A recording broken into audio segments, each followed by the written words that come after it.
Ben, on m'entend bien, c'est impeccable. Ça va, tout le monde va bien? Vous aimez toujours autant le Seigneur? Alors vous êtes au bon endroit. Bon, on va simplement prendre un temps de prière et de louange. Il y aura un petit témoignage ce soir. Parce que Sandra, on l'a pas souvent, on l'a quelques fois le mercredi puisqu'elle bosse. Mais là, pour le coup, elle avait envie de témoigner. Du coup, je lui ai dit, écoute, viens. Viens dire ce que tu as à dire. Donc, voilà. Bah, vous voulez bien qu'elle témoigne? Bon, bah voilà, donc il n'y a pas de... Voilà, Seigneur, merci pour ta présence. Merci parce que je te demande de bénir tous ceux qui sont ici réunis. Seigneur, nous avons passé, Seigneur, ces 3 jours de jeûne et prière avec joie. Et c'est vraiment, Seigneur, toujours des moments particuliers. Je te remercie pour ta présence. Et encore ce soir, Seigneur, nous savons que tu vas nous combler, Seigneur, de joie. Tu vas nous combler de ta présence, de ta force, Seigneur, de ton amour. Seigneur, merci parce que, Seigneur, un jour tu es venu nous visiter et nous avons vraiment, Seigneur, eu cette grâce de pouvoir t'accueillir dans nos cœurs parce que tu nous as appelés les premiers. C'est toi qui nous as cherchés en premier. Et, Seigneur, merci d'avoir touché mon cœur, d'avoir touché nos cœurs. Merci de préparer cette louange, de préparer ce temps de prédication de ta parole, de ce témoignage, que tout te glorifie, Seigneur mon Dieu. Seigneur, je prie aussi, Seigneur, pour que l'Église soit bénie. Seigneur, que tous ceux, Seigneur, qui, Seigneur, t'aiment, reçoivent de toi, Seigneur. Merci, Père. Amen. Amen. Bonsoir. Ça va? En forme? Vous avez jeûné, mais bon, vous avez faim du Seigneur, c'est le plus important. Je vous invite à vous lever. On va louer un peu ensemble, on va chanter un peu ensemble. Et si vous êtes même chaud, vous pouvez danser un peu. Je sais, ça fait plaisir à certains ici. Vous êtes prêts?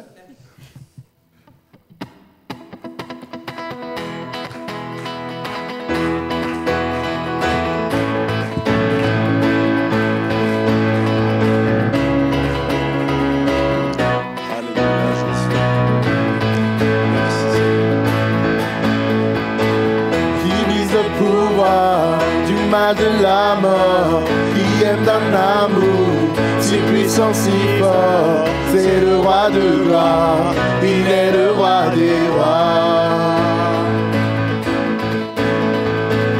qui secoue la terre par un saint tonnerre, qui nous émerveille par tant de mystères, c'est le roi de gloire, il est le roi des rois. Quelle grâce incomparable, quel amour infini, que tu aies pris ma croix, que tu sois mort pour moi, tu as payé le prix, pour qu'enfin je sois libre. Jésus, je te chante pour ce que tu as fait. Qui ramène la paix, qui ramène la paix dans la confusion, change les orphelins en fils et en filles. C'est le roi de gloire, il est le roi des rois. Qui règne sur les peurs dans la vérité, comme le soleil, de tout son éclat, c'est le roi de gloire, il est le roi des rois. Quelle grâce incomparable, quel amour infini, que tu aies pris ma croix, que tu sois mort pour moi, oh, tu as payé le prix. Qu'enfin je sois libre. Oh, oh, Jésus, je te chante pour ce que tu as fait. Oh, quelle grâce incomparable, quel amour infini. Oui, que tu aies pris ma croix, que tu aies pris ma croix, que tu sois mort pour moi.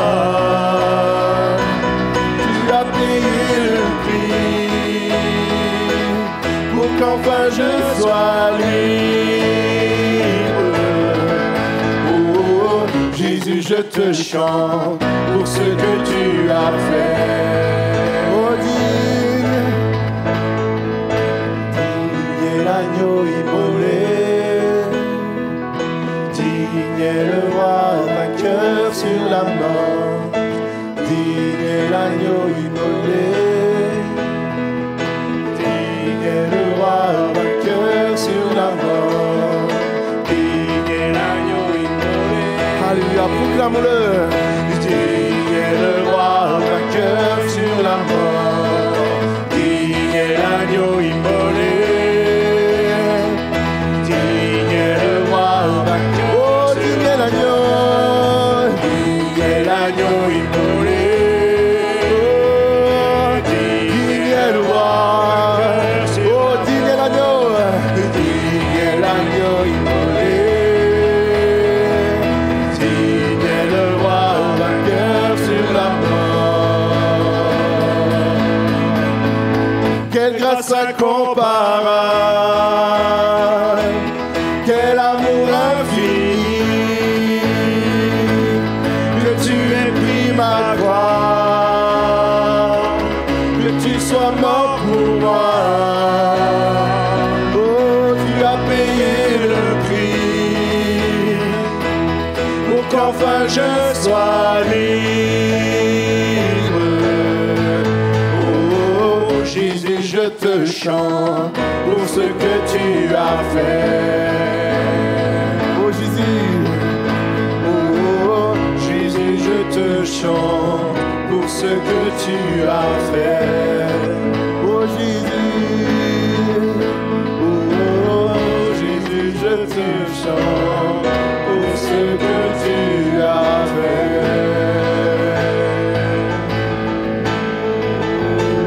Alléluia. Oh, chantons-le encore ce soir.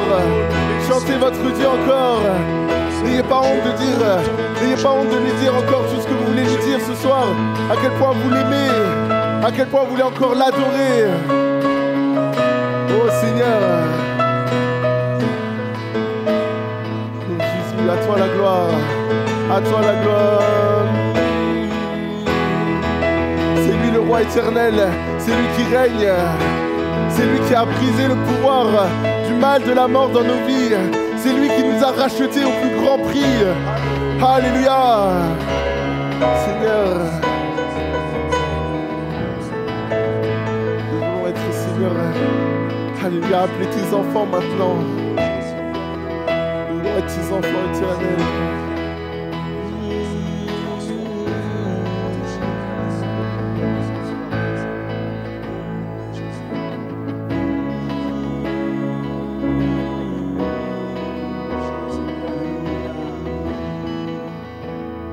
Sa présence, oh Saint-Esprit,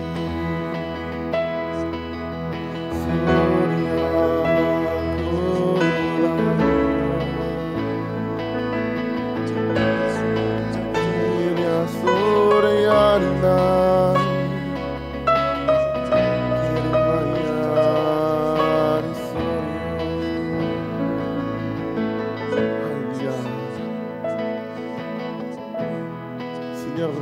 on a passé cette semaine à t'implorer, Seigneur, à venir devant ta face, à venir rechercher Seigneur, tes bontés encore, Seigneur Jésus, à venir rechercher, Seigneur, l'action de ta main, Seigneur Jésus.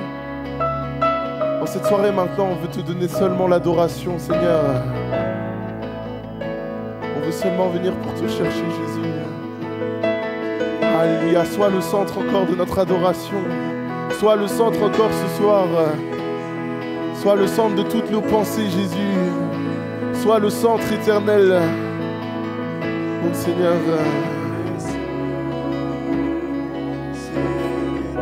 Peu importe encore, Seigneur Jésus, ce que j'ai pu vivre, ce que j'ai pu voir. Je vais tout te remettre encore en cette soirée, Jésus.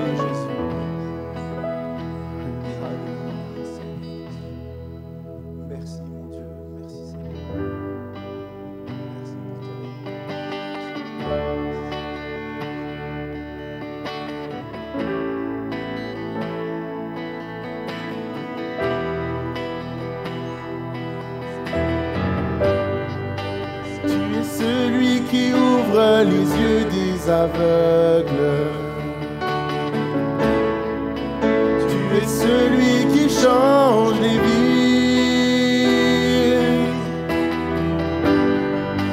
Tu prononces une parole et ce qui était mort reprend vie.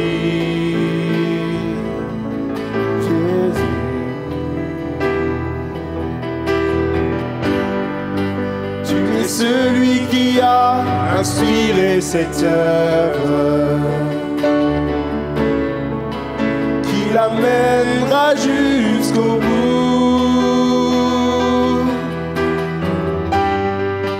Tu avais décidé d'écrire cette histoire avec nous.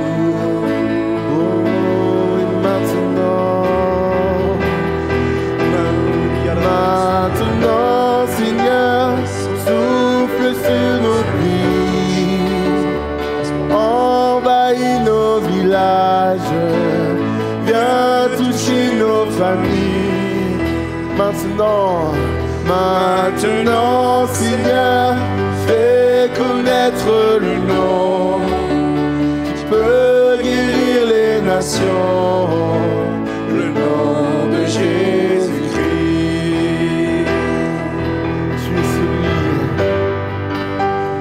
Celui qui ouvre les yeux des aveugles. Tu es celui qui change les vies. Tu prononces une parole et ce qui était mort reprend vie.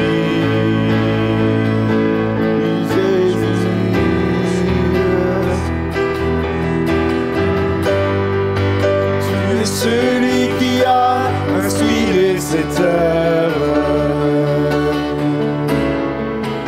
qui l'amènera jusqu'au bout.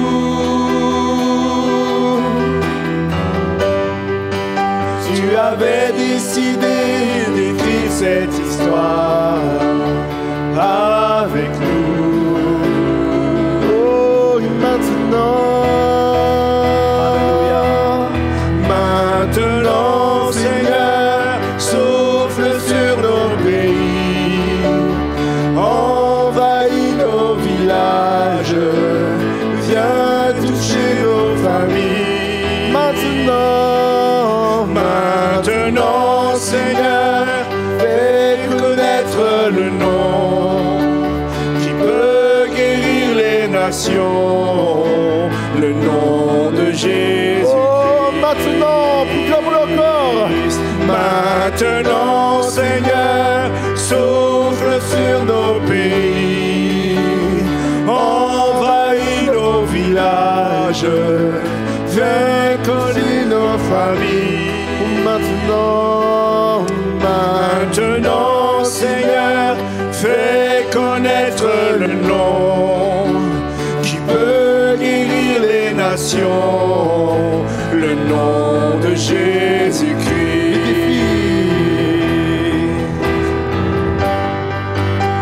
Les défis sont grands, nous en avons conscience. Tu les connais mieux que nous, Jésus. Mais nous voulons croire que rien n'est impossible. Saint-Esprit, nous demandons maintenant, Seigneur, souffle sur nos pays. Ô Dieu éternel, envahis nos villages, viens toucher nos familles. Ô éternel, maintenant, Seigneur, fais connaître le nom qui peut guérir les nations, le nom de Jésus-Christ. Alléluia, Seigneur. Fais tomber la pluie d'en haut, fais tomber la pluie du ciel.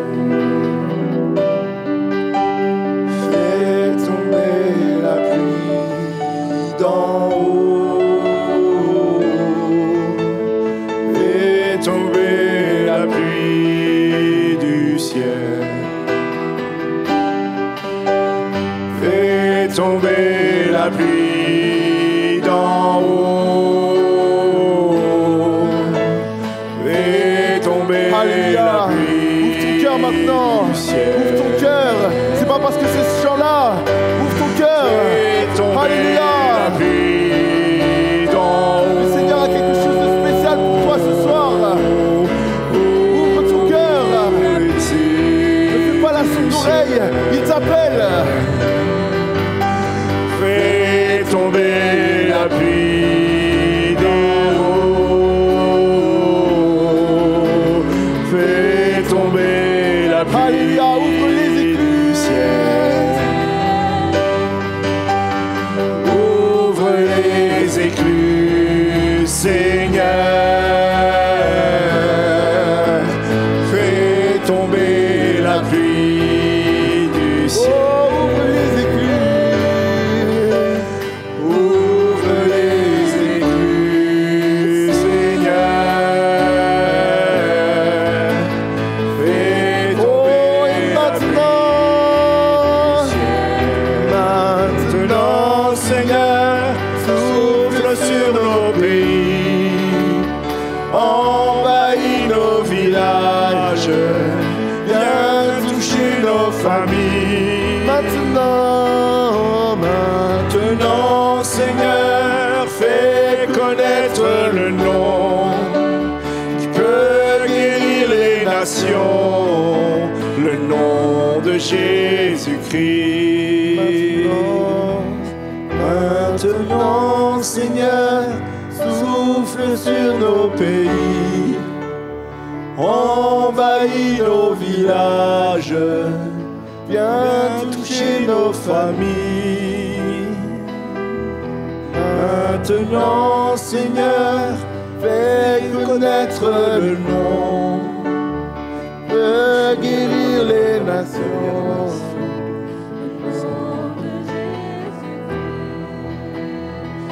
Alléluia, Jésus. Alléluia, Jésus. Seigneur, nous élevons notre voix et devant toi, Seigneur, nous nous présentons ce soir.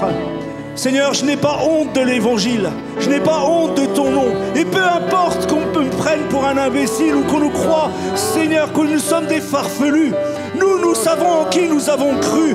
Parce qu'un jour tu t'es révélé à nous, Jésus.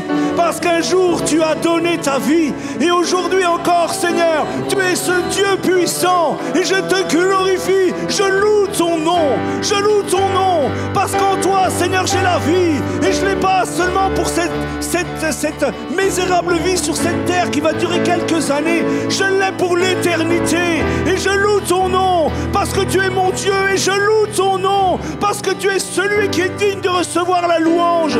Parce que tu es mon roi. Parce que je t'aime de tout mon cœur. Aujourd'hui encore, tu es ce Dieu de miracles et de prodiges. Oh, Seigneur, je crois aussi, Seigneur, combien tu parles à ton peuple. Ce soir, Seigneur, je veux te présenter nos familles. Seigneur, je veux te les présenter parce que tu sais, Seigneur, tu sais ce dont elles ont besoin. Seigneur, je veux prier et les bénir dans ton saint nom.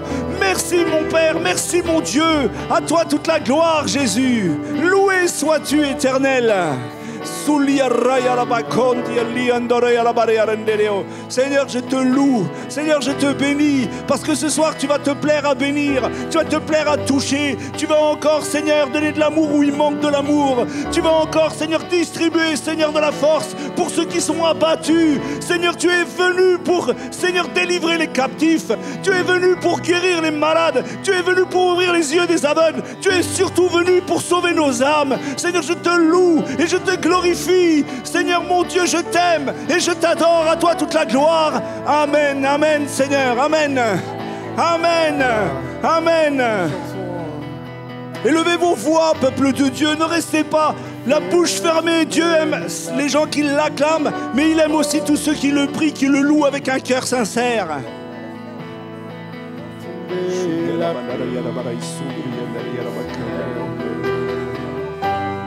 Alléluia, Jésus. Tomber la pluie d'en haut. Fais tomber la pluie du ciel. Alléluia. Fais tomber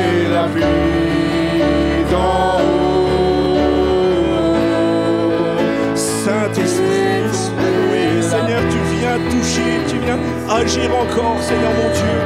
Seigneur, nous faisons monter vers toi, Seigneur, notre louange, Seigneur.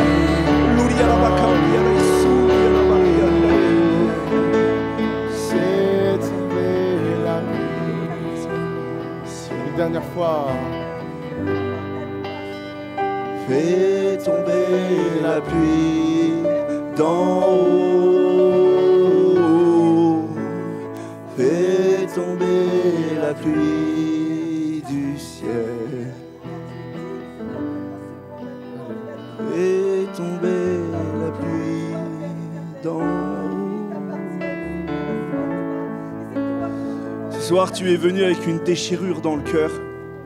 Et le Seigneur me met vraiment à cœur de te dire, parce que tu es venu avec cette déchirure et que tu es venu simplement pour entendre ma parole et parce que tu m'aimes, je vais faire une œuvre de restauration.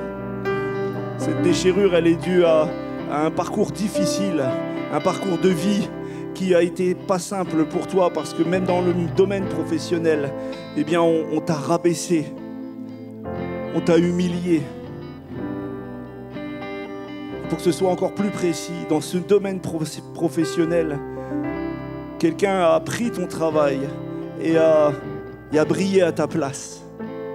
Et le Seigneur te dit, mon enfant, parce que tu as gardé un cœur qui n'a pas nourri de l'amertume, alors maintenant je viens et je vais te justifier, te dit le Seigneur. Amen.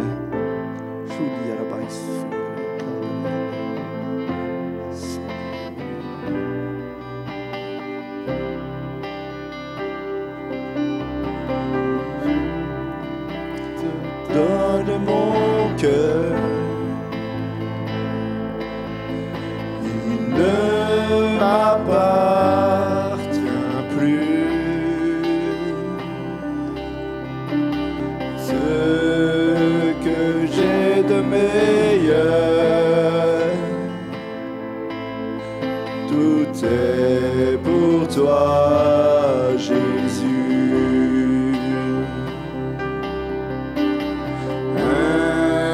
Parfum de valeur sur toi est répandu. C'est l'offrande de mon cœur. Je suis à toi, Jésus. Mon âme, prends mon cœur, je te donne tout.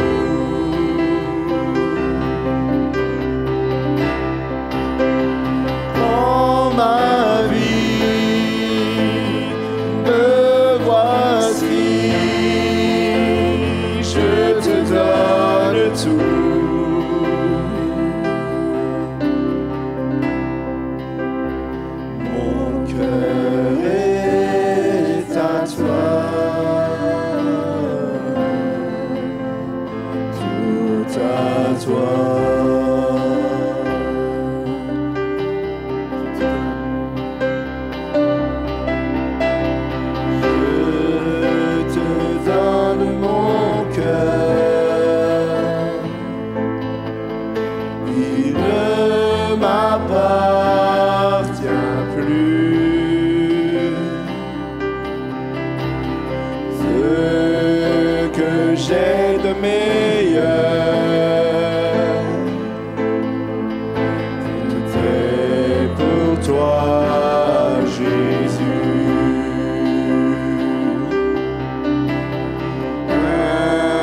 Parfum de valeur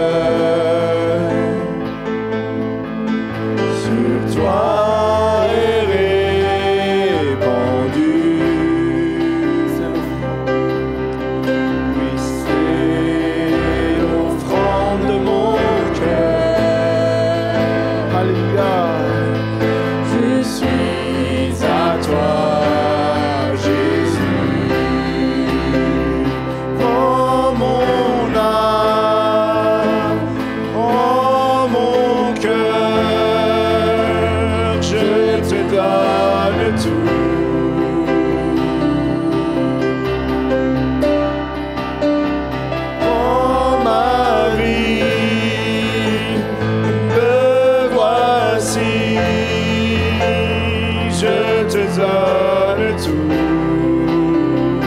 prends mon âme.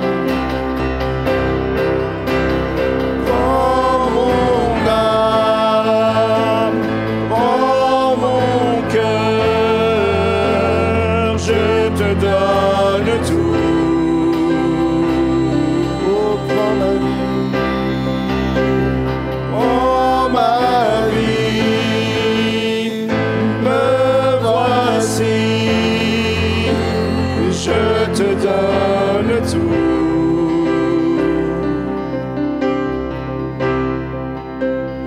Mon cœur est à toi,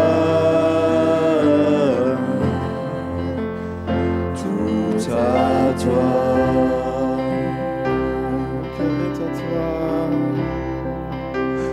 Mon cœur est à toi. Tout à toi.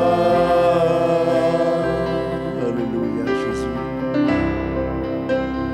Mon cœur est à toi.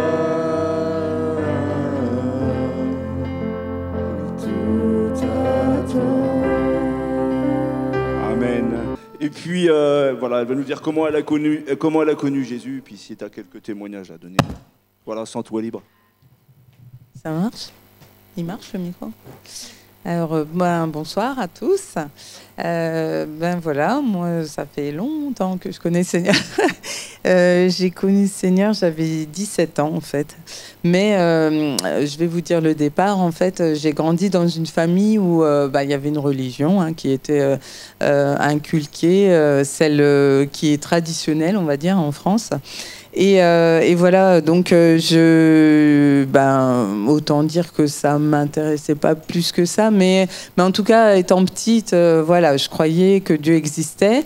Mais bon, en grandissant, bien sûr, voilà, je me suis vite éloignée de tout ça parce que je trouvais qu'il n'y avait pas de joie dans cette religion et que je croyais quand même en Dieu, mais voilà, de loin et de temps en temps, je priais quand même parce que mes parents ont divorcé quand j'avais 6 ans. Et du coup, c'est vrai qu'à la maison, en fait, il y avait ma mère et ma sœur. Et puis, ma mère était très proche de ma grande sœur. C'était, voilà, elles étaient très, très proches. Et puis, moi, j'étais un peu celle qui était là, mais qui n'avait pas trop d'importance, on va dire. Ma mère, souvent, avait des paroles assez négatives envers moi. Elle me disait... oh toi t'es nul, de toute façon tu comprends pas. Alors il y avait beaucoup de choses que j'aimais pas en fait alimentairement, donc elle me disait à chaque fois toi t'aimes rien, enfin voilà. Et puis ce que j'ai oublié de vous dire, c'est que quand j'ai eu l'âge de, en fait, déjà toute petite, moi je suis née au mois d'août, au mois d'avril de l'année suivante, on m'a mis dans un centre pour tout petits parce que ma mère avait la tuberculose. Et puis ensuite, quand je suis revenue, vivre dans la maison, donc j'y suis restée pendant longtemps dans ce centre pendant 1 an. Et puis quand je suis revenue, ou 6 mois, enfin bref, je sais plus. Et quand je suis revenue, en fait, ma mère trouvait que j'étais trop difficile, que je pleurais tout le temps. Donc elle m'a envoyée en Guadeloupe dans la famille.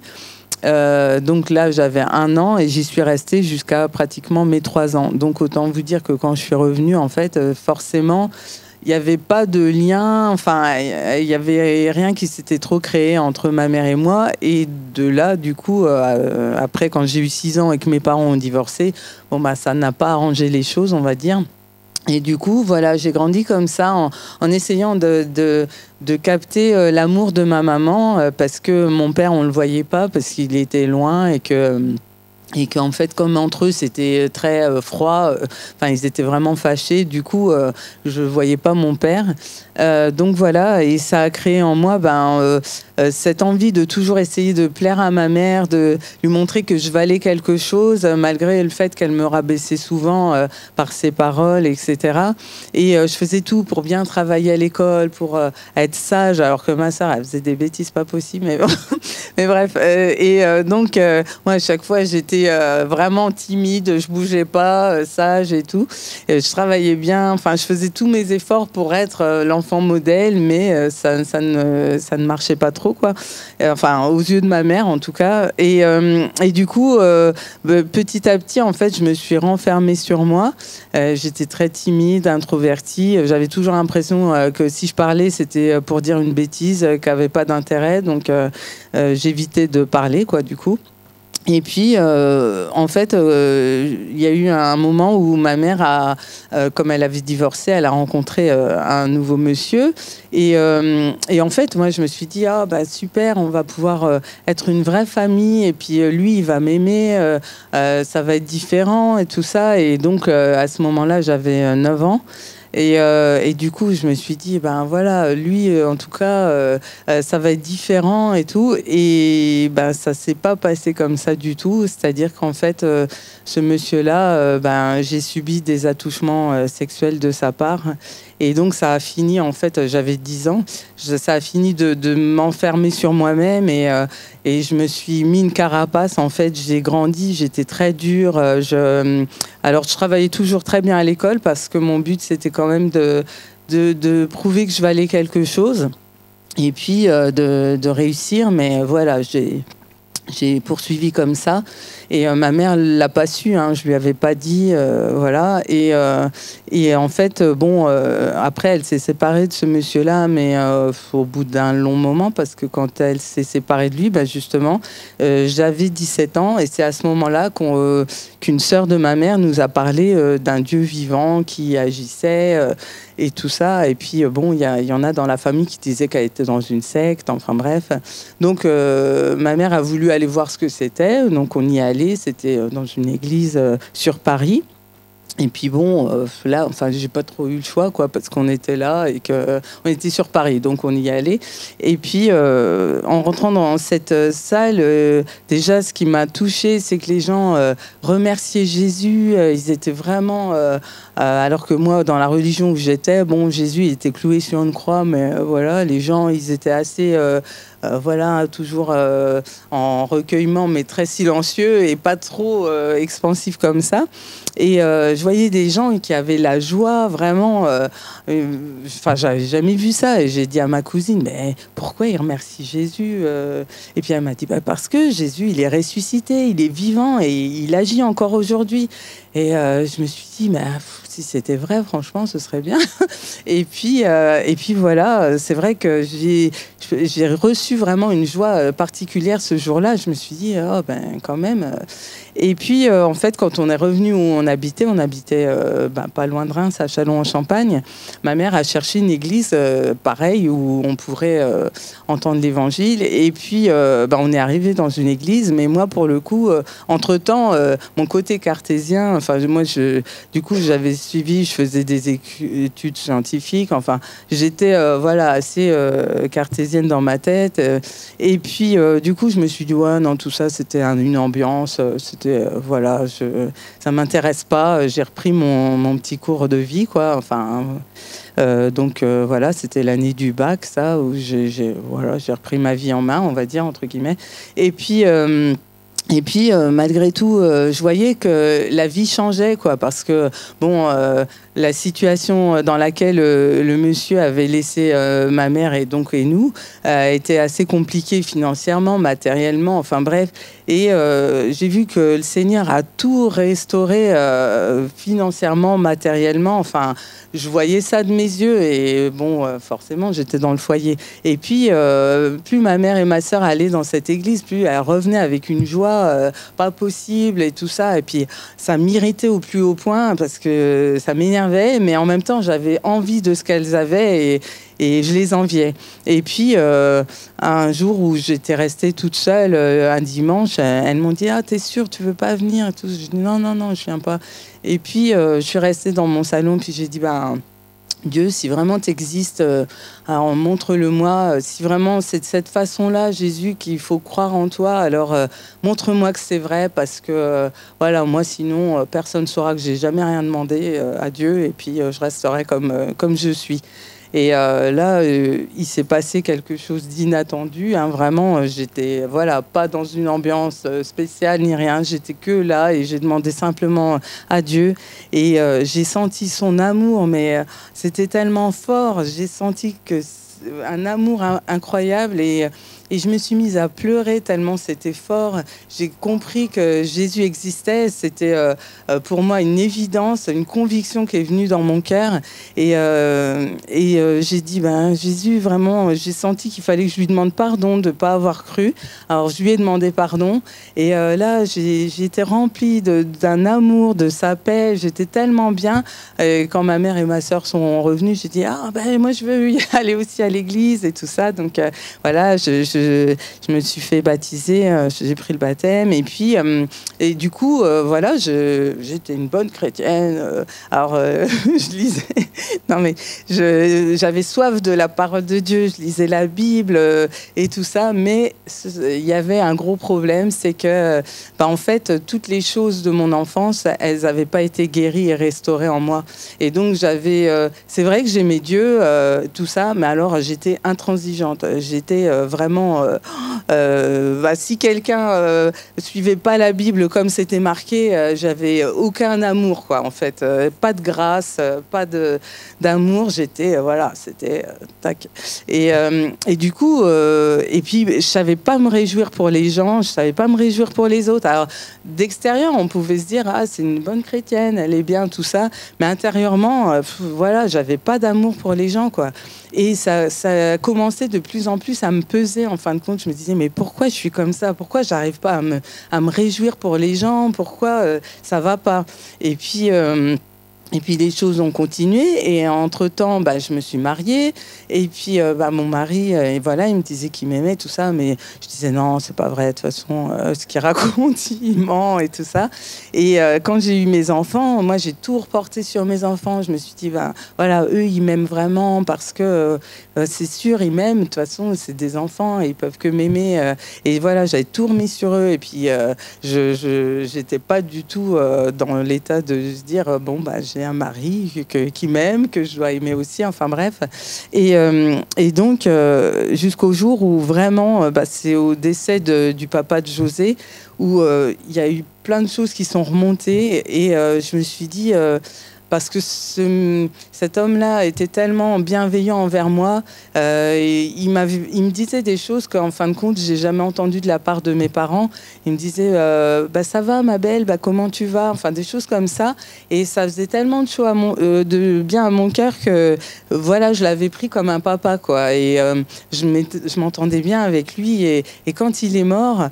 j'ai pas compris et ça a fait un tel bouleversement dans mon cœur que j'étais vraiment peinée et puis et là je me suis dit mais si mes vrais parents meurent est-ce que j'aurais autant de peine et ça a commencé à remuer en moi et j'ai dit mais Seigneur, montre-moi pourquoi moi j'arrive pas à être comme les autres, à simplement aimer, à plus avoir cette rage intérieure et tout ça. Et c'est là que le Seigneur a commencé à me parler et à me faire rappeler que j'avais enterré sous un tapis le rejet que j'avais vécu de ma mère, les attouchements sexuels qui avaient heurté mon âme et qui m'avaient blessée. Et que toutes ces choses-là faisaient que je m'étais créé une carapace, une identité, mais que c'était pas moi en fin de compte.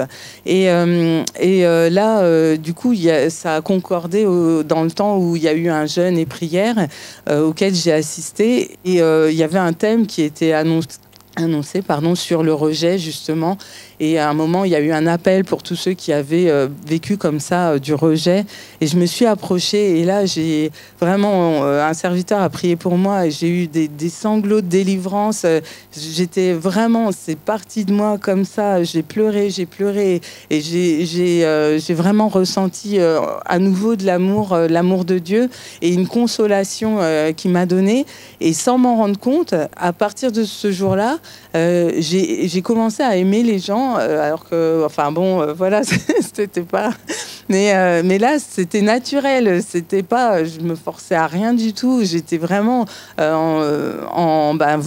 prendre soin, à savoir s'ils allaient bien ou pas, mais c'était sincère, quoi. C'était pas juste pour la forme, dire ça va, ouais, ok, ça va, bon, c'était vraiment sincère. Et puis et du coup j'ai vu que mon cœur a changé, que j'ai su avoir la grâce aussi dans mon cœur et le Seigneur a permis que je me rétablisse avec ma mère aussi. aussi. On s'est demandé pardon, mais c'est vraiment... Moi, je priais dans mon cœur pour ça. Et ça s'est fait à un moment où elle aussi, elle priait parce qu'elle est entre-temps, comme elle était chrétienne, elle a aussi commencé à travailler aussi sur son cœur.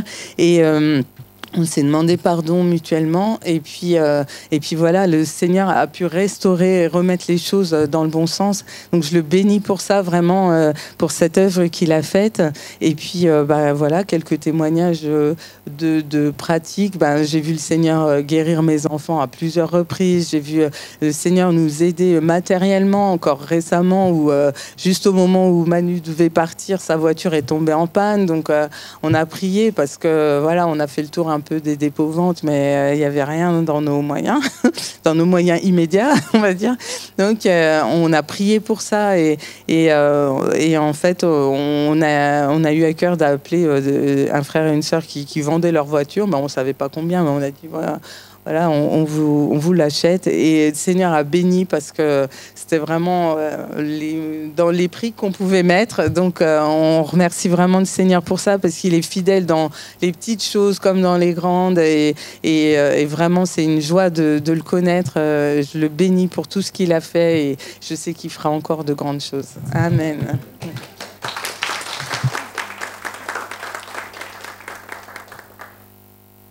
Amen. J'allais partir sans le message, ça va être difficile. On va prendre un chant avant de passer à la parole de Dieu. Je vous invite à vous lever du coup. Vous vous demandiez d'où est-ce qu'il parlait le monsieur. Là, je suis là. Gloire à Dieu.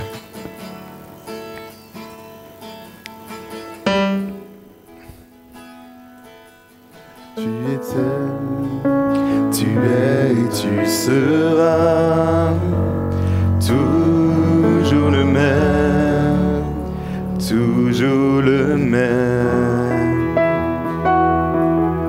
Tu as fait, tu fais et tu feras tant de merveilles, tant de merveilles. En ton temps, tout s'accomplit. Tu es Dieu, le grand je suis. Tu nous ouvres grand les portes du ciel. Tu nous fais vivre ta présence bien plus précieuse que les plus beaux diamants. Elle nous suffit à chaque instant. Elle nous suffit pleinement.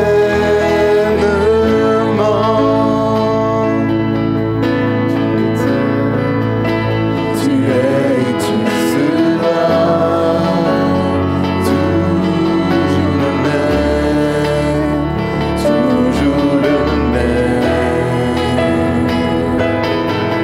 Tu as fait, tu fais et tu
Alléluia, Seigneur Jésus, merci parce que oui, ta présence comble nos cœurs, Jésus, et elle nous suffit, Seigneur mon Dieu, et elle nous comble. Et Seigneur, nous sommes heureux de t'appartenir. Merci pour ta fidélité, Père. Amen. Amen. Je vous invite à prendre place. Bonjour à tous, bonsoir. Je ne sais pas si prenez la version que vous préférez, bonjour, bonsoir. Il ne fait pas encore nuit. Voilà. Merci Seigneur pour ce témoignage. C'est bon d'entendre ce que Dieu fait dans les vies ou pas ? Parce que ce que Dieu fait dans les vies, il ne le faisait pas juste hier, il ne le faisait pas juste il y a 20 ans, il peut encore le faire aujourd'hui. Est-ce que vous le croyez ? C'est ce qu'on appelle ça commence par un F. Ah, la fidélité de Dieu. On n'était pas sur le même mot, c'est pas grave.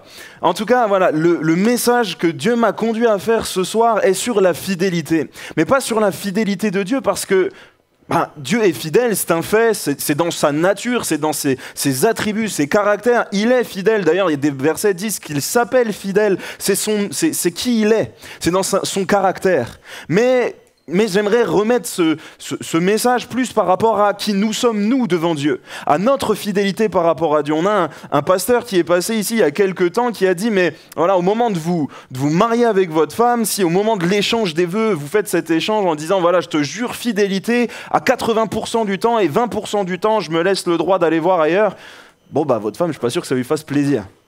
Ou votre mari, vous choisissez. Hein.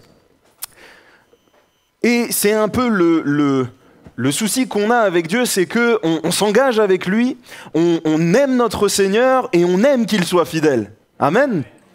Mais nous, est-ce qu'on est toujours fidèles à notre engagement ? Parce que la définition de la fidélité, en tout cas une définition que moi j'ai créée, je n'ai pas été voir dans le Larousse ou quoi, mais selon moi, la fidélité, c'est ça, c'est la constance en toutes circonstances par rapport à mon engagement. Je me suis engagé à quelque chose, alors je le tiens fidèlement, jour après jour, peu importe qu'il pleuve, qu'il vente, qu'il neige. Ça, c'est la fidélité selon ce que moi j'ai défini. Je me rappelle on a prié il n'y a pas longtemps, là, hier je crois, ou avant-hier, pour le système scolaire et que nos enfants soient gardés de philosophie, qui ne soient pas dans les valeurs du royaume de Dieu, etc. Et ça m'a rappelé un cours qu'on a eu, nous, en SVT, au lycée, sur les relations sexuelles, etc. Et puis, le prof faisait un peu l'état, l'inventaire de tout ce qui pouvait exister comme méthode de contraception, et puis comme moyen de ne pas tomber malade, de ne pas choper d'infections sexuellement transmissibles. Donc il fait un inventaire comme ça, et puis il termine en disant « Mais il y a un moyen où vous êtes sûr de jamais avoir d'infection. » Puis il laisse un blanc comme ça, il fait « Alors, d'après vous, qu'est-ce que c'est ?»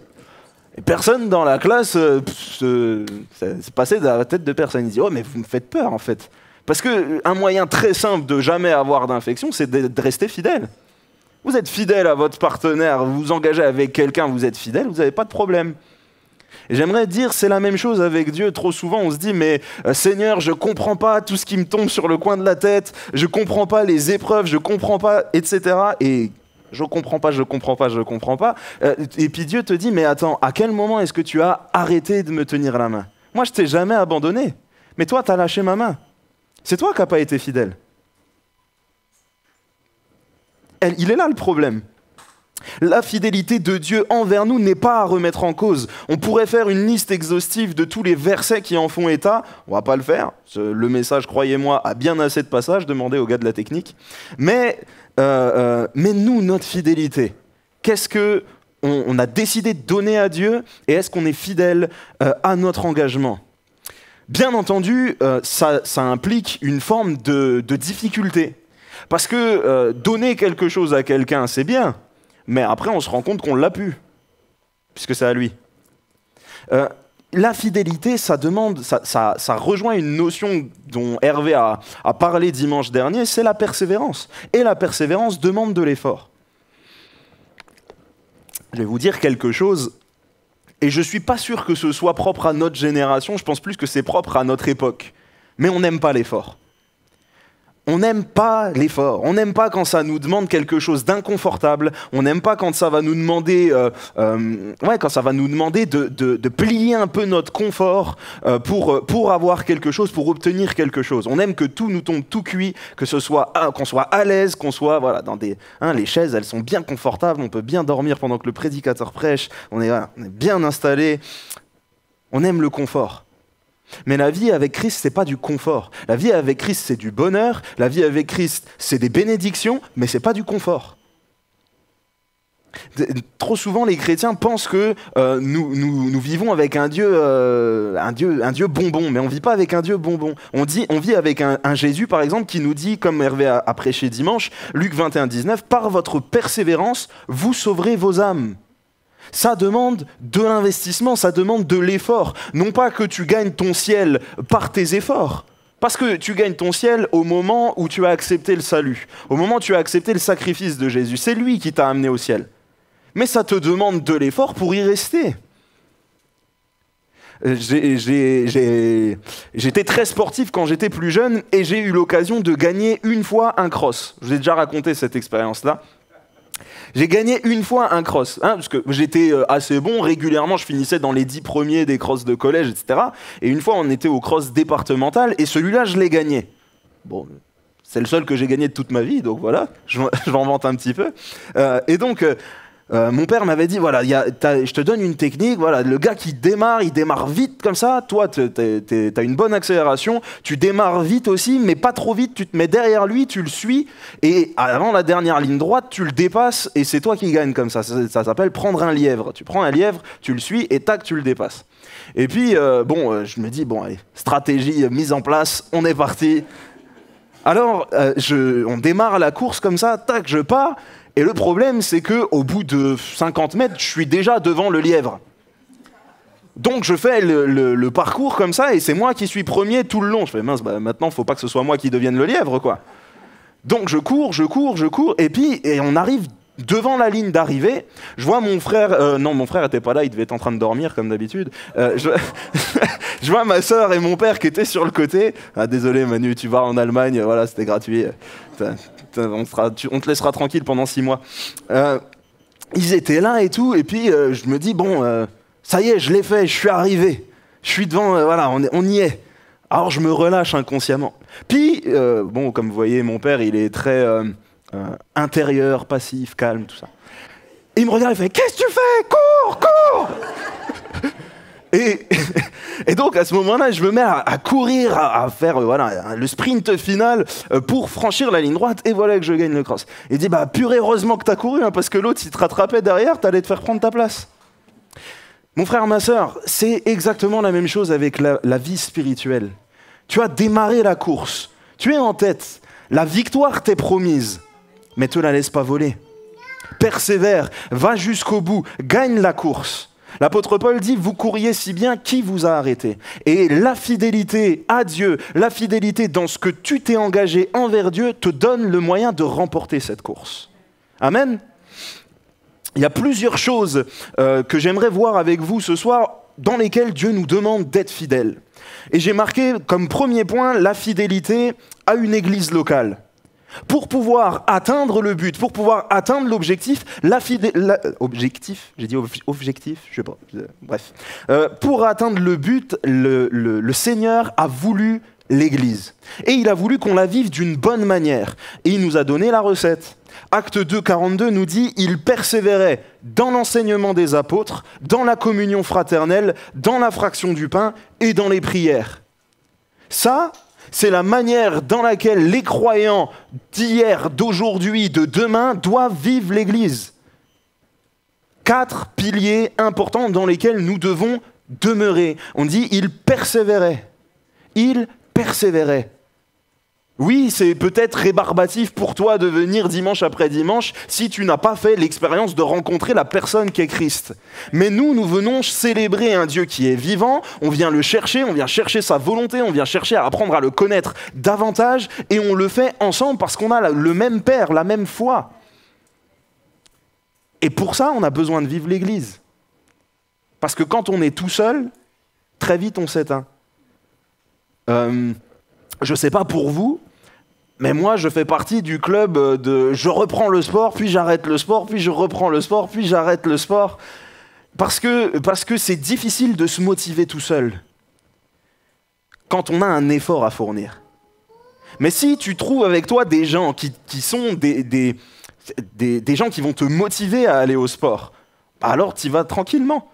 Tu y vas en te disant, je vais passer un bon moment, j'y vais en plus avec lui, il rigole tout le temps, et tout ça, voilà. Bon, on fait peut-être un peu moins de running que si j'y allais tout seul, mais je persévère et sur le long de l'année, je fais plus que si j'y allais tout seul. C'est la même chose avec l'Église. Crois-moi, les expériences intenses avec Dieu, tu les vivras seul à seul avec lui. Mais sur le long terme, là où tu apprends le plus avec le Seigneur, c'est à l'Église. 4 piliers, j'aimerais qu'on voit un peu l'importance de ces 4 piliers. Le premier, c'est l'enseignement des apôtres. Pourquoi est-ce que j'aimerais m'arrêter là-dessus ? On pourrait se dire, oui, l'enseignement, c'est quelque chose d'important, mais j'aimerais surtout vous dire qu'on parle de l'enseignement des apôtres. Donc, on parle des ministères. Christ a voulu l'Église avec des gens qu'il a choisis. Des gens qu'il a qualifiés, des gens qu'il a appelés pour enseigner l'Église. Reprenez Éphésiens 4:11, qui parle des pasteurs, des prophètes, des apôtres, des évangélistes, des docteurs, etc., pour le perfectionnement des saints. C'est donc pas que que personne ne peut avoir son mot à dire, mais c'est que l'enseignement pour l'Église est voulu par Dieu, par des personnes qu'il a choisies, qu'il a établies. Mon frère, ma sœur, tu ne pourras jamais vivre l'Église correctement si tu considères que tu sais toujours tout mieux que le pasteur. Que tu sais toujours tout mieux que celui qui a été choisi par Dieu. L'infidélité à Dieu et une preuve d'amour pour lui, c'est l'obéissance à Christ. Et l'obéissance, c'est aussi de reconnaître, Seigneur, oui, tu as choisi telle personne pour être en responsabilité sur cet endroit. C'est donc que tu lui as donné une vision, c'est donc que tu lui as donné des choses à me communiquer à moi aussi. Ça va ? Vous êtes encore là ? Ok.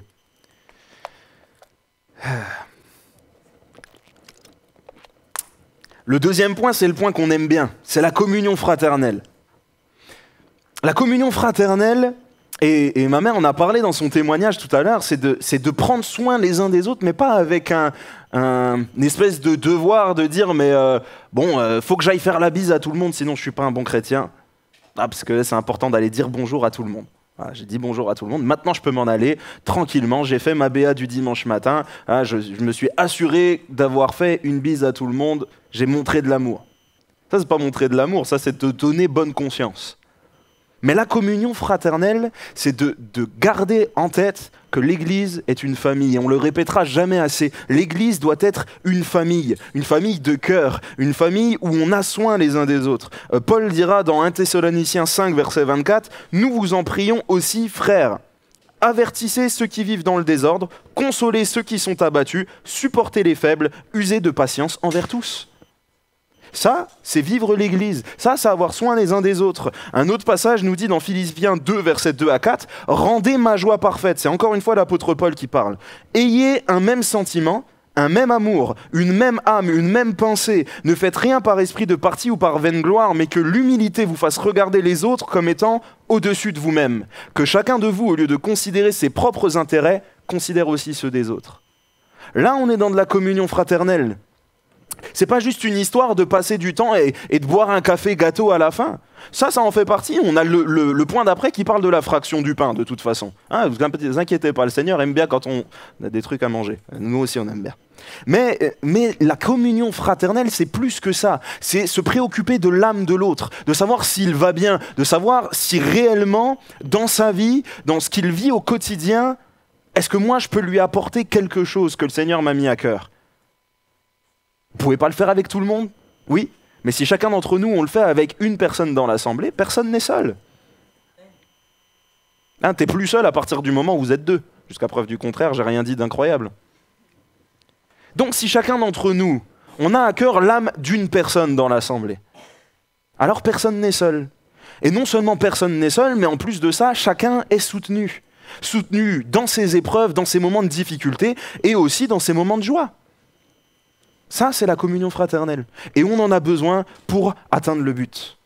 Maintenant, est-ce que je veux garder mon cœur fidèle aussi dans la communion fraternelle? C'est très difficile de rester fidèle dans la communion fraternelle quand moi je vais pas bien. Mais si les autres sont fidèles à ce moment-là, alors moi je suis porté. Et quand eux ils vont pas bien, alors c'est moi qui les porte. C'est pour ça qu'il est important d'être fidèle. Et quand on dit être fidèle, souvent quand on dit être fidèle au culte, on entend « il faut que je sois là à toutes les réunions ». C'est pas ce que j'ai dit, mais il faut que tu aies un endroit où tu te réunisses, un endroit où tu peux appeler les gens autour de toi frères et sœurs, pas seulement de nom, mais parce que tu les connais. Ça va? La fraction du pain, c'est des moments de joie. Vous croyez que l'église, c'est un endroit où on se réjouit? Moi, je crois qu'il n'y a pas d'église plus triste aux yeux de Dieu qu'une église où on rigole jamais. Franchement. Je pense que Jésus, quand il était sur cette terre, il passait des bons moments avec les gens. Il passait des bons moments. Je vais vous dire, les moments les plus pourris qu'il devait passer en termes de relations humaines, ça devait être avec les religieux. Arrêtons d'être des petits religieux. Soyons des gens simples, dans la joie. Vous savez, les meilleurs moments qu'on peut passer ensemble, c'est des moments de joie. Si je vous parle des moments d'église qu'on a vécu ensemble, chacun d'entre vous, vous allez penser aux fêtes de Noël, vous allez penser au barbecue, vous allez penser aux moments en groupe de jeunes, aux moments en groupe de maison, aux moments en groupe de femmes. Bref, aux moments où on était ensemble dans la joie. Oui, il y a eu des moments peut-être d'enseignement, des moments autour de la parole de Dieu, mais très vite on passe à autre chose. On rigole ensemble, on passe des bons temps ensemble, sans pour autant devenir un club, mais parce que ça nous fait du bien d'être les uns avec les autres. Et la joie que le Seigneur nous donne, elle est suffisante pour nous combler. Est-ce que tu es un instrument de joie entre les mains du Seigneur? Pour toi-même, mais aussi pour les autres. C'est à chaque fois, je le répète, hein, mais si à chaque fois que tu viens à l'église, t'es là, bon, bah, on est reparti, on va louer. Gloire à Dieu. Bon, bah, t'es pas très engageant comme gars, hein? Mon frère, ma sœur, on a besoin de s'encourager les uns les autres à être plus joyeux. Je le crois. Je le crois. On vit une société où les gens sont tellement abattus, accablés de tellement de problèmes, de situations. On va en parler après des gens dans le monde, hein, mais hein, le monde, comme on dit. Mais nous, dans l'église, si déjà venir à l'église, pour moi, ça me renouvelle dans ma joie, alors je peux repartir reboosté et avec une force nouvelle. Parce que j'ai passé de bons moments avec mes frères et mes sœurs, parce que je sais qu'ici, c'est ma maison, c'est ma place, j'y suis aimé non seulement de Dieu, mais aussi de mes frères et de mes sœurs. Et le dernier point, c'est les prières. J'ai été assez rapide sur ça parce que c'est pas tout le message. Le dernier point de ce qui donne l'Église, c'est les prières. Et souvent, quand on entend les prières, on se dit, voilà, faut aller à la réunion de prière, faut combattre, faut intercéder, faut machin. Mais les prières, c'est pas que ça. Les prières, c'est pas que ça. La prière, c'est l'adoration. La prière, c'est la louange. La prière, c'est, oui, l'intercession. Mais intercession, ça veut pas dire que tu pries que pour toi. Intercéder, ça veut dire prier en faveur de. Donc en général, c'est en faveur d'autrui. Jésus, c'est notre intercesseur auprès du Père. Ça veut dire qu'il prie en notre faveur. C'est des supplications. Là, tu peux prier pour toi. Ah, parce que bon, c'est bien beau de donner tes sujets de prière, mais toi aussi, tu as le droit de prier pour toi. C'est aussi des actions de grâce. Remercier Dieu. Lui dire merci pour tout ce qu'il nous donne, pour ses bénédictions qui se renouvellent chaque matin. C'est aussi des cantiques spirituels, des moments de chant en langue. C'est encore tellement de choses. Ça veut dire j'aime la prière. Et en fait, dire j'aime que l'intercession, c'est comme si tu allais voir quelqu'un, tu lui disais moi je suis un grand fan de cuisine italienne, mais que tu mangeais que des pizzas. C'est la même chose. C'est pas que ça, il y a plein d'autres choses. Ben, dans l'église, je crois qu'on doit pratiquer toute la prière, dans son ensemble. En premier lieu, l'adoration, parce que Dieu nous a dit vous mettrez un jour à part pour m'adorer. Maintenant, on a des rendez-vous, comme on disait hier, où, bien entendu, on va prier, on va avoir des moments d'intercession, des moments de combat, des moments de délivrance, des moments d'adoration, des moments de louange, des moments dans le chant en langue, etc., etc. Mais vivons tout ce que la Bible nous demande de vivre. Ne nous cantonnons pas juste à une partie en disant « mais le reste, c'est pas pour moi ». Non, tout est pour nous. Demeurer fidèle dans toutes ces choses entraîne l'action de Dieu. J'aimerais qu'on prenne ensemble Acte 2, verset 43, ce qui est juste la suite, parce que c'est une conséquence de l'attitude des chrétiens de l'époque. Les chrétiens de l'époque vivaient l'Église comme ce que je viens de vous dire, et donc Acte 2, 43 jusqu'au verset 47 nous donne la suite. Romains, c'est après. Voilà. La crainte s'emparait de chacun. Et il se faisait beaucoup de prodiges et de miracles par les apôtres. Donc on a déjà l'action de Dieu qui est là. La fidélité des enfants de Dieu entraîne la fidélité de Dieu pour son Église. Tous ceux qui croyaient étaient dans le même lieu et ils avaient tout en commun. Ils vendaient leurs propriétés et leurs biens et ils en partageaient le produit entre tous, selon les besoins de chacun. Ils étaient chaque jour tous ensemble, assidus au temple. Ils rompaient le pain dans les maisons et prenaient leur nourriture avec joie et simplicité de cœur, louant Dieu et trouvant grâce auprès de tout le peuple. Et le Seigneur ajoutait chaque jour à l'Église ceux qui étaient sauvés. On a une forme de prospérité dans l'Église, non pas parce que tout le monde est riche, mais parce que Christ agit. Il y a une forme d'abondance. Encore une fois, c'est cette même Église qui va être persécutée par la suite, et parce que Dieu va les éparpiller. Mais quand nous pouvons être fidèles à un endroit, quand nous pouvons nous y investir, quand nous pouvons vivre pleinement l'Église dans tout ce qu'elle a à nous apporter, et dans tout ce que nous, on a à lui apporter, parce que chacun d'entre vous, vous apportez à l'Église. Alors le Seigneur agit parce qu'il est fidèle. Et si nous lui sommes fidèles, alors il peut pleinement nous bénir. La fidélité entraîne la bénédiction, mon frère, ma sœur. Je le crois sincèrement. Vraiment, faites l'expérience de ça, dites à Dieu, mais écoute Seigneur, j'aimerais être plus fidèle dans tel ou dans tel domaine. Vous verrez la main de Dieu dans votre vie, j'en suis persuadé. J'en suis persuadé. J'ai pas dit vous allez gagner un €1 000 000, attention, c'est pas ce que j'ai dit. Malheureusement, la fidélité a tendance à être une valeur qui vacille en fonction des combats, parce qu'on sait tous très bien que les gens qui ne croient pas en Dieu n'ont pas de problème. Ils ont tellement pas de problème qu'ils sont fidèles à leurs bêtises et à leurs péchés, dis donc. Mon frère, ma sœur, quand tu crois en Christ, oui, tu vas avoir des galères. Oui, tu vas avoir des soucis. Mais ceux qui ne croient pas en Jésus en ont aussi. Sauf qu'ils n'ont pas de solution. Toi, tu as un Seigneur qui peut t'aider, qui peut te sortir de ça. Mais peut-être qu'il serait temps aussi de commencer à considérer que les problèmes te font progresser. Est-ce que tu peux rester fidèle dans tes problèmes ? 2 Thessaloniciens 1, verset 4 nous dit « Aussi nous glorifions-nous de vous dans les églises de Dieu à cause de votre persévérance et de votre foi au milieu de toutes vos persécutions et des tribulations que vous avez à supporter. » On parle souvent des persécutions, etc. Et effectivement, mon père en a parlé un peu hier, on ne sait pas ce que c'est vraiment ici. Encore une fois, personne n'a été frappé pour sa foi, battu pour sa foi, viré parce qu'il était chrétien, décapité parce qu'il était chrétien. Je veux dire, sur une base régulière, quoi. Oui, des fois, il y en a un qui fait un attentat, machin, ça arrive, etc. Mais là, on ne parle pas de ça. Nous, au quotidien, vous vous sentez pas menacé, vous, dans la rue ? Moi non plus. Hein. Mais subir des moments d'épreuve, parce que c'est pas pour autant qu'on subit pas ça qu'on n'a pas de problème, qu'on n'a pas de difficulté. Hein. Faut tout relativiser, mais c'est pas pour autant qu'on souffre pas. Subir des moments où vous souffrez, vous pouvez les traverser avec Dieu seulement si vous avez le regard fixé sur l'objectif final. L'objectif final, si je reprends l'exemple du départ, c'est de gagner la course.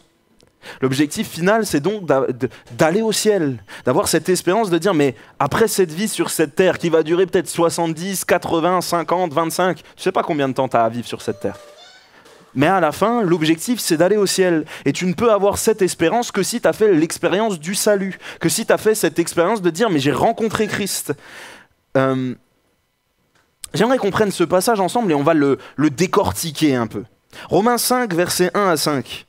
Nous dit « Étant donc justifiés par la foi, nous avons la paix avec Dieu par notre Seigneur Jésus-Christ, que nous devons d'avoir eu par la foi accès à cette grâce, dans laquelle nous demeurons fermes et nous nous glorifions dans l'espérance de la gloire de Dieu. » Voilà, bon ça c'est un premier passage. Autrement dit, on est content d'être sauvé.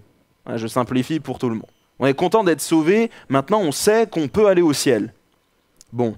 Deuxièmement, il dit « Bien plus, nous nous glorifions même des afflictions, sachant que l'affliction produit la persévérance la victoire dans l'épreuve, et cette victoire, l'espérance. » Et ça m'a frappé en relisant encore une fois ce passage, qui est un de mes passages préférés dans la Bible, parce que je me dis, mais il part du postulat où on a déjà une espérance, et cette espérance va être fortifiée, va être mise encore plus haut, intensifiée par l'épreuve. On a des afflictions qui produisent de la persévérance. Si le Seigneur ne te permet de vivre une vie toute tranquille, toute cool comme ça, sans problème, sans aucun souci, philosophie, Hakuna Matata, toi, t'es là et tu vis ta vie, et finalement, ton espérance peut-être va diminuer parce que tu vas considérer les choses autour de toi comme ayant plus de valeur, plus d'importance. Mais le problème dans lequel tu es va te faire te rappeler que, oui, l'important, c'est pas la vie sur cette terre. Oui, l'important, c'est ma place au ciel. Oui, cette affliction, je vais en sortir avec la main de Dieu parce que, je vais être persévérant, mais parce que je sais qu'au-delà de ça, le Seigneur va m'en sortir et qu'un jour, je vais le rejoindre. Donc, tu rentres dans un cercle vertueux. Cercle vertueux, ça veut dire c'est un truc qui s'alimente tout seul comme ça, qui te fait aller de l'avant, de progrès en progrès. Autrement dit, l'épreuve, si tu restes fidèle à Dieu dans l'épreuve, tu peux te perfectionner. L'épreuve te perfectionne, l'épreuve te rend meilleur. Jacques 1, versets 2 à 4 nous dit « Mes frères, regardez comme un sujet de joie complète les diverses épreuves auxquelles vous pouvez être exposés, sachant que l'épreuve de votre foi produit la patience. » C'est marrant comme on revient toujours aux mêmes choses. « Mais il faut que la patience accomplisse parfaitement son œuvre, afin que vous soyez parfaits et accomplis sans faillir en rien. » Sans faillir en rien. Si on n'a jamais d'épreuve, on ne peut pas accomplir ce que Dieu nous dit, soyez parfaits comme votre Père Céleste est parfait. Christ sur cette terre a eu des moments d'affliction, des moments de problème, et il a tenu bon et il a persévéré dans le ministère que Dieu lui avait donné, mais plus que ça, il a persévéré dans son identité sans jamais pécher, sans jamais commettre la moindre chose.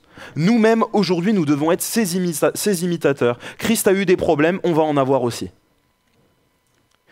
Pour autant, on ne peut pas lâcher la main de Dieu, mon frère, ma sœur. Tu ne peux pas lâcher la main de Dieu. Il a tellement donné pour toi. Est-ce que ça vaut le coup vraiment ? Pour soi-disant un bonheur factice. Est-ce que ça vaut le coup vraiment de regarder en arrière ? Et c'est par ces épreuves-là que Dieu nous rend capables de vivre dans ce monde. On a besoin, frères et sœurs, de revenir à une forme de radicalité. Et attention, quand je dis ça, je ne veux pas dire une radicalité avec les autres. Je veux dire une radicalité avec nous-mêmes. Le mot radical, ça fait peur. Radical, il s'est poussé une barbe de 3 jours. Non, une radicalité avec toi-même. Une radicalité par rapport à ce que la parole dit, mais de toi-même. De rien imposer aux autres. Les autres font leur vie. De toute manière, le Seigneur te demandera pas des comptes pour eux. Il te demandera ce que toi, tu as fait de ta vie à toi. Donc, une radicalité par rapport à toi-même.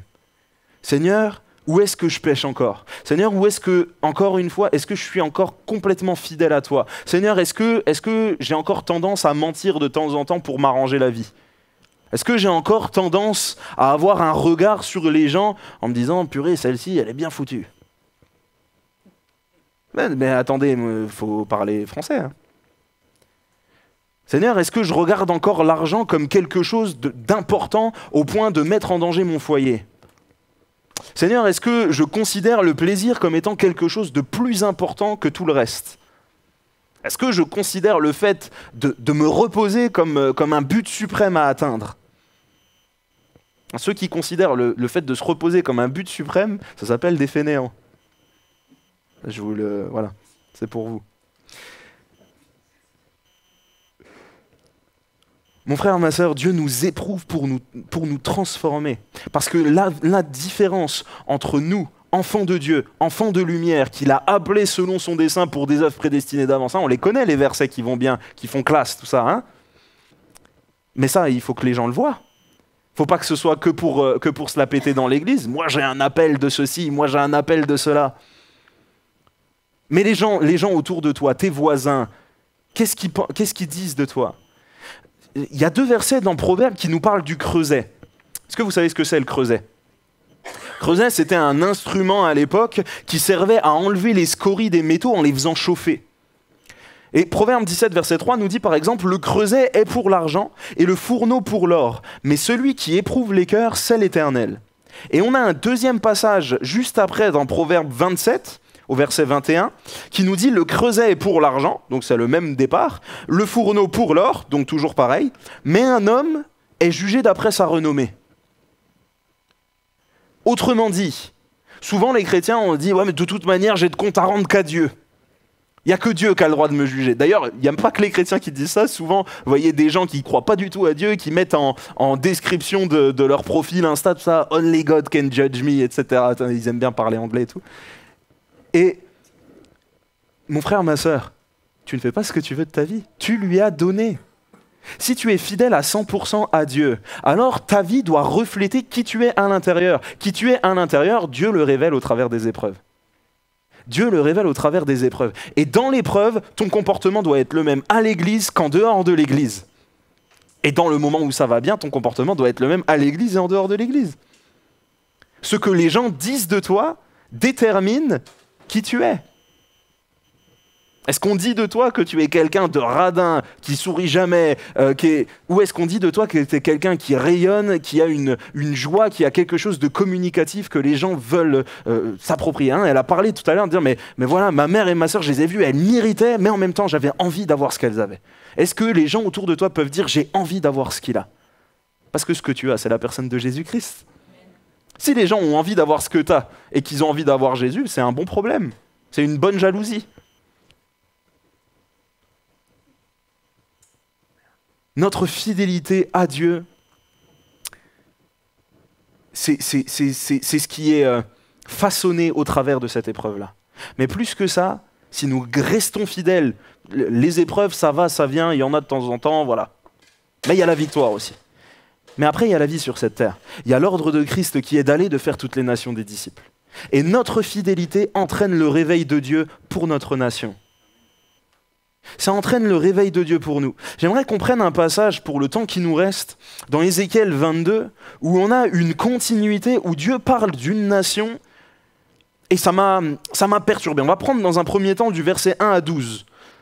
La parole de l'Éternel me fut adressée en ces mots. Je répète, Ézéchiel 22, verset 1 jusqu'au verset 12. La parole de l'Éternel me fut adressée en ces mots. Et toi, fils de l'homme, jugeras-tu la ville sanguinaire? Fais-lui connaître toutes ses abominations. Tu diras, ainsi parle le Seigneur, l'Éternel, ville qui répand le sang au milieu de toi pour que ton jour arrive et qui fait des idoles pour qui te fait des idoles pour te souiller. Tu es coupable à cause du sang que tu as répandu, tu t'es souillé par les idoles que tu as faites, tu as ainsi avancé tes jours et tu es parvenu au terme de tes années. C'est pourquoi je te rends un objet d'opprobre pour les nations et de moquerie pour tous les pays. Ceux qui sont près et ceux qui sont au loin se moqueront de toi qui es souillé de réputation et pleine de troubles.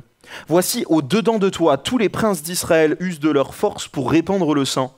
Au-dedans de toi, on méprise père et mère, on maltraite l'étranger, on opprime l'orphelin et la veuve. Tu dédaignes mes sanctuaires, tu profanes mes sabbats.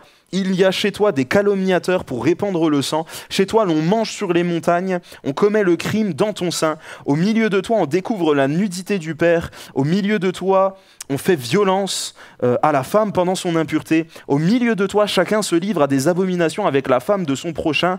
Chacun se souille par l'inceste avec sa belle-fille. Chacun déshonore sa sœur, fille de son père. Chez toi, l'on reçoit des présents pour répandre le sang. Tu exiges un intérêt et une usure, tu dépouilles ton prochain par la violence, et moi, tu m'oublies, dit le Seigneur, l'Éternel. Grosse ambiance.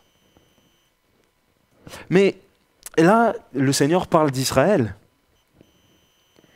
Et c'est marrant comment, tellement d'années en arrière, le cœur de l'homme était déjà le même qu'aujourd'hui. Si vous ouvrez les réseaux sociaux, si vous ouvrez un journal, si vous ouvrez la télé sur une chaîne d'infos, tout ce qu'on vient de dire, vous pourrez trouver ce genre d'affaires quotidiennement. Des meurtres, des histoires d'agression sexuelle, des histoires de viol, des histoires de familles bizarres, des cartels, des jeunes qui sont abusés. Voilà, vous trouverez ça. Mais une chose qui est rappelée à la fin de ce passage, c'est « Et toi, tu m'oublies ». Le fait d'être fidèle à Dieu ne nous permet pas de l'oublier. Ne nous permet pas d'oublier sa sainteté, ne nous permet pas d'oublier ses valeurs, ne nous permet pas d'oublier qui lui il est et à quel point lui est fidèle. Mais combien de fois est-ce que nous on a oublié qui il était ? Puis après, Dieu va s'adresser à ceux qui en ont un peu quelque chose à faire de lui, c'est-à-dire ses enfants. Ézéchiel 22, 18, on passe un petit peu quelques passages, et on va lire jusqu'au verset 22, nous dit « Fils de l'homme, la maison d'Israël est devenue pour moi comme des scories.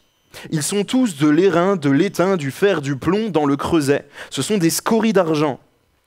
C'est pourquoi ainsi parle le Seigneur, l'Éternel, parce que vous êtes tous devenus comme des scories. Voici, je vous rassemblerai au milieu de Jérusalem, comme on rassemble l'argent, l'airain, le fer et le plomb, et l'étain dans le creuset, et qu'on souffle le feu pour le fondre. Ainsi, je vous rassemblerai dans ma colère et dans ma fureur, et je vous mettrai au creuset pour vous fondre. Je vous rassemblerai et je soufflerai contre vous avec le feu de ma fureur, et vous serez fondus au milieu de Jérusalem, comme l'argent fond dans le creuset. Ainsi vous serez fondus au milieu d'elle, et vous saurez que moi, l'Éternel, j'ai répandu ma fureur sur vous. Alors oui, on parle de la fureur de l'Éternel, mais on parle du fait d'enlever les scories. Les épreuves servent aussi à ça, à nous transformer et à enlever tout ce qui fait qu'on oublie l'Éternel. Les scories, c'est toutes les impuretés, tout ce qui était au-dessus de l'argent qui faisait que le métal n'était pas pur. Donc tous les autres métaux qui étaient mélangés à ça. Je vous parlais tout à l'heure de reprendre une forme de radicalité avec nous-mêmes. Si chacun d'entre nous, nous nous mettons devant Dieu en disant « Seigneur, je ne veux plus tolérer le péché dans ma vie. Seigneur, je veux pas que ce soit comme ça avec toi. Je veux pas que ma relation avec toi soit entachée parce que à chaque fois que je viens devant toi, j'ai quelque chose à me reprocher. »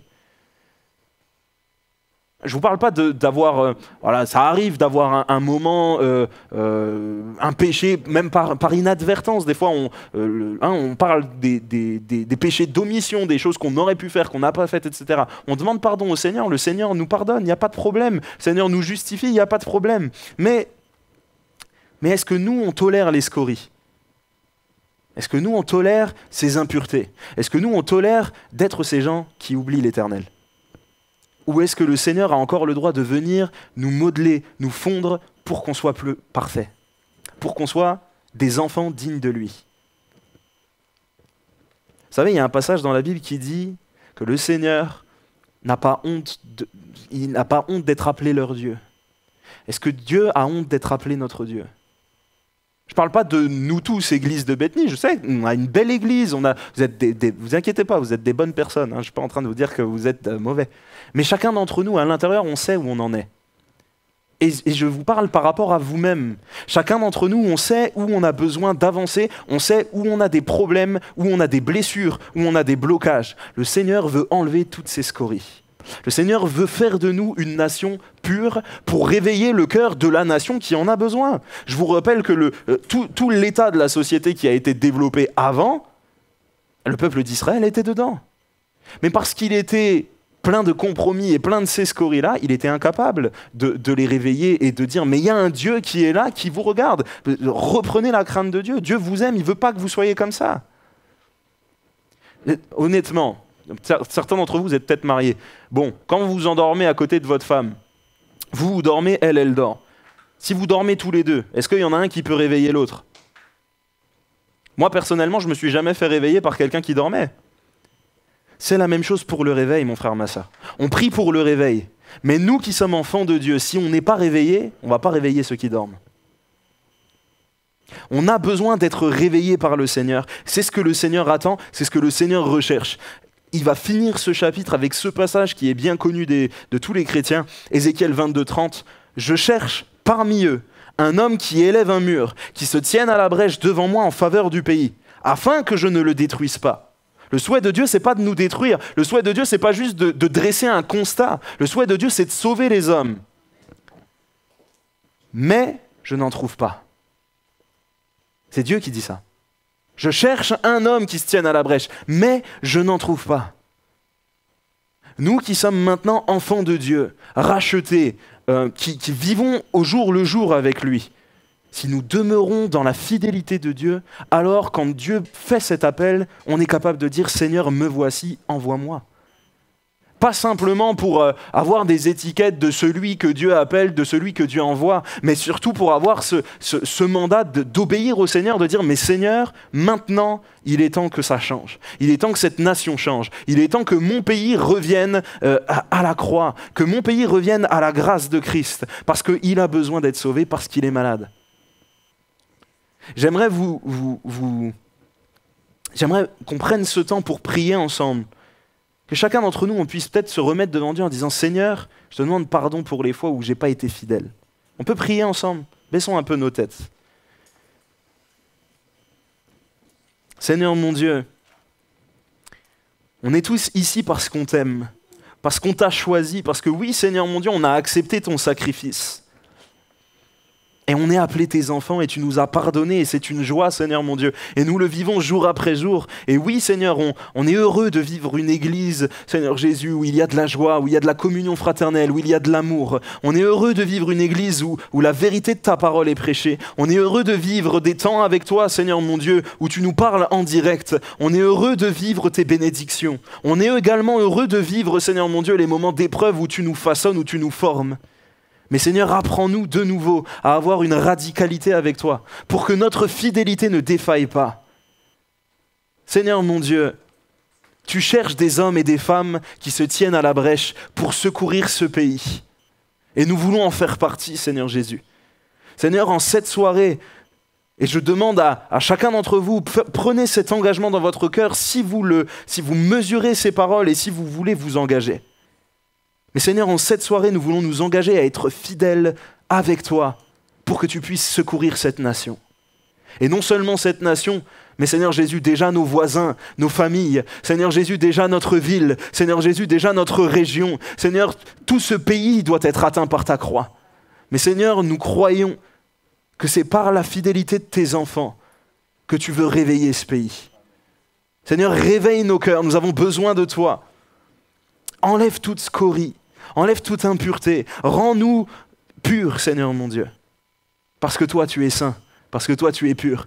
Et Seigneur, nous ne voulons pas que tu aies honte d'être appelé notre Dieu, mais au contraire, nous voulons, Seigneur, rendre, Seigneur, ta joie parfaite. Au nom de Jésus. Amen. Amen. Soyez bénis, frères et sœurs. Amen. Bon, je voulais simplement dire un mot. Remercier tous ceux qui sont au combat dans la prière avec moi depuis tant d'années.